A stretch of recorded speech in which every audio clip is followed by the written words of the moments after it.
Mainstream media is starting to push back on Israel's lies. You look at the video, it was a direct hit on their broadcast tent, which was just outside the Shifa Hospital. The IDF would have been very well aware of exactly where that tent was.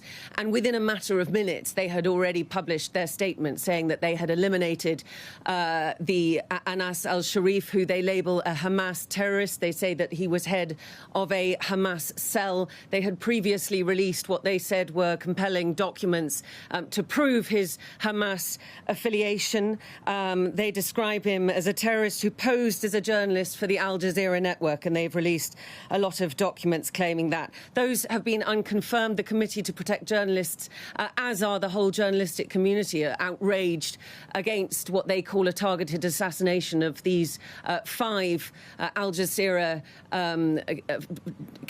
journalists and, as you say, the crew driver, who would all have been in that tent. And I'll just tell you that this has massive ramifications really across this part of the world, where a lot of people would watch Anas. He had a massive social media following. He was prolific on Instagram, on X. He was in the north of the Strip in Gaza City for a long time at the beginning of the war, for a year when very few other journalists were there.